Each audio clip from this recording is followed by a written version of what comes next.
अस्सलाम वालेकुम, I am Irfan Mahmood, your chemistry instructor. Welcome to ISF Academy. Today we are going to discuss very important lecture, very important topic of this chapter, which is isotope.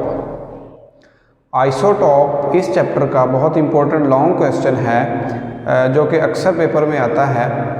Isotope की definition बहुत ही आसान है। Isotope क्या होते हैं, isotopes कितनी किस्म के होते हैं, केमिकल प्रॉपर्टीज़ क्या होती हैं, उनकी जो है फिज़िकल प्रॉपर्टीज़ क्या होती हैं, इन सारे क्वेश्चन के आंसर इवन जो है फिज़िकल प्रॉपर्टीज़ वो डिफरेंट क्यों होती हैं और जो केमिकल प्रॉपर्टीज़ हैं वो सेम क्यों होती हैं, इन सारे क्वेश्चन का आंसर आपको इस वीडियो में मिलेगा।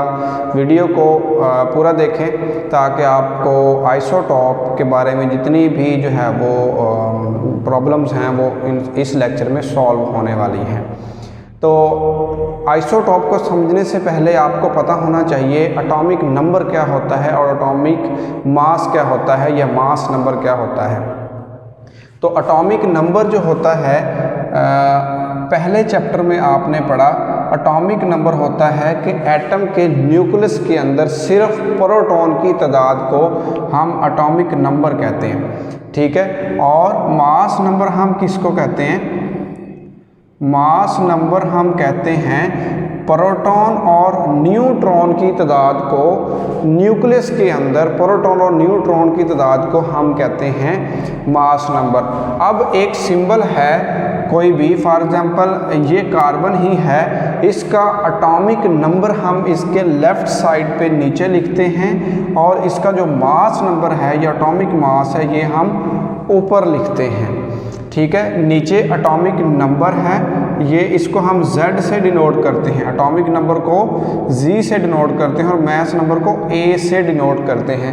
तो हम जो भी फॉर एग्जांपल ये कोई भी सिंबल है उसमें नीचे हम एटॉमिक नंबर लेफ़्ट साइड पर लिखते हैं और राइट साइड पे हम मास नंबर लिखते हैं A। और मास नंबर के अंदर आपको पता है प्रोटॉन और न्यूट्रॉन होते हैं, ठीक है। तो ये है इंडिकेशन।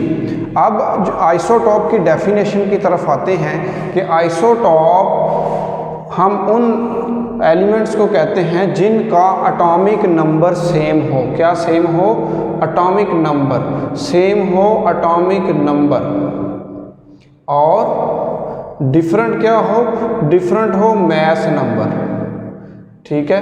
मास नंबर डिफरेंट हो और एटॉमिक नंबर सेम हो, उनको हम कहते हैं आइसोटॉप ऑफ ईच अदर। दो ही लफ्ज़ हैं, atomic number of mass and mass number. तो सेम क्या होते हैं? Atomic number. और डिफरेंट क्या होता है? Mass number.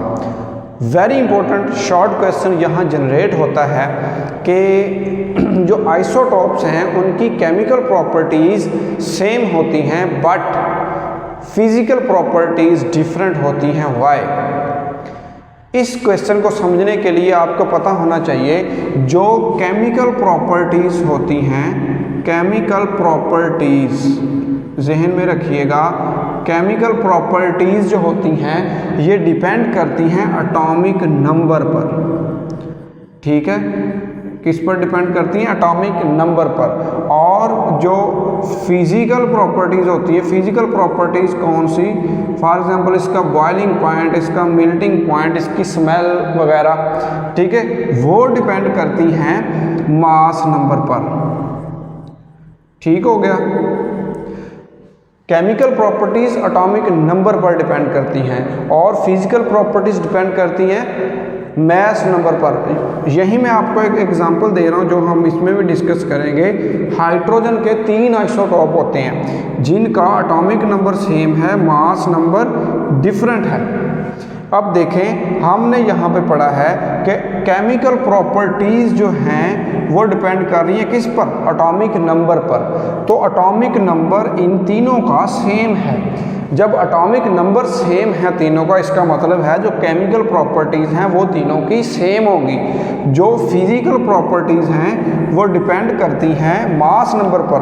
अब इन तीनों का मास नंबर, इसका 1 है, इसका 2 है, इसका 3 है, तो इन तीनों का मास नंबर डिफरेंट है। इसका मतलब ये होगा कि इसकी फिजिकल प्रॉपर्टीज़ डिफरेंट होंगी। So the answer of this question, why isotope have same chemical properties but different physical properties, the answer is that because the isotope have same atomic number but different mass number। वहीं उसकी definition ही उसका answer है almost.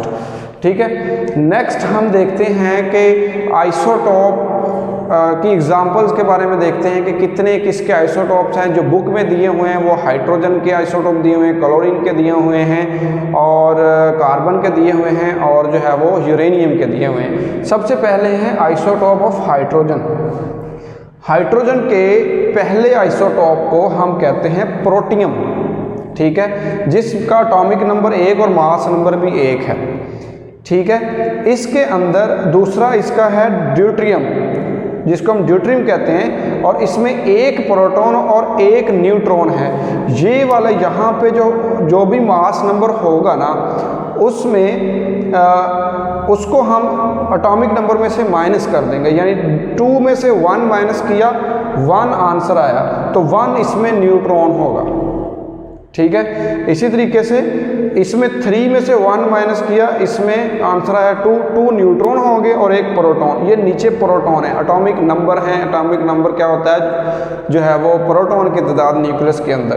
तो इसके अंदर जो proton 1 proton है, इसके अंदर न्यूट्रॉन 1 है, इसके अंदर भी 1 और इसके अंदर 2 न्यूट्रॉन है, लेकिन टोटल जो मास नंबर है वो डिफरेंट है एक दूसरे के। इनके एटॉमिक नंबर सेम है, मास नंबर डिफरेंट हैं। ये प्रोटियम, ड्यूट्रियम, ट्रीटियम, ये एक दूसरे के आइसोटॉप्स कहलाते हैं। ठीक हो गया। नेक्स्ट जो है वो आइसोटॉप ऑफ कार्बन। कार्बन के 3 आइसोटॉप हैं, कार्बन 12, 13 एंड 14। हम मोस्टली कार्बन 12 ही पढ़ते हैं क्योंकि सबसे ज़्यादा कार्बन 12 ही पाया जाता है, जिसका मास नंबर 12 है।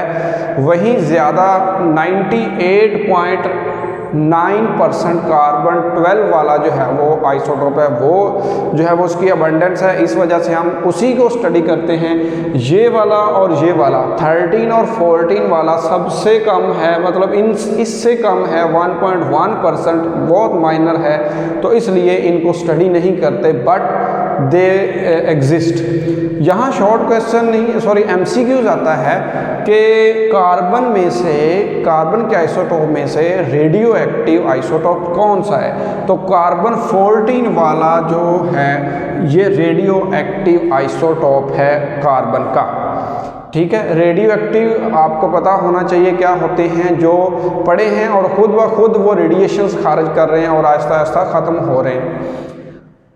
नेक्स्ट, अब इसके अंदर देखें, इसके जो एटॉमिक नंबर है, ठीक है, एटॉमिक नंबर क्या है, एटॉमिक नंबर 6, मतलब इसमें प्रोटॉन 6, इसमें भी 6 और इसमें भी 6।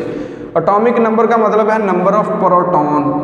ठीक है, इसके अंदर सेम नंबर ऑफ प्रोटॉन और इलेक्ट्रॉन हैं इनके अंदर, और नंबर ऑफ न्यूट्रॉन जो है ना वो डिफरेंट है। ठीक हो गया। उसके बाद है आइसोटोप ऑफ क्लोरीन। क्लोरीन के 2 आइसोटोप हैं, 35 और 37। Next isotope of uranium. Uranium के 3 आइसोटोप हैं, एटॉमिक नंबर 92 है तीनों का, 234 एंड 235 एंड 238। ठीक हो गया। अब इसमें एक और MCQs आता है कि इन तीनों में से जो नेचुरली अकरिंग कौन सा है, यानी ज़्यादा कौन सा है, तो तकरीबन जो है 238 वाला जो यूरेनियम है वो 99% कुदरती तौर पर पाया जाता है, नेचुरली पाया जाता है। उम्मीद है कि आपको ये लेक्चर समझ आ गया होगा। नेक्स्ट हम इसकी एप्लीकेशन के बारे में पढ़ेंगे। Thank you very much. अल्लाह हाफिज़।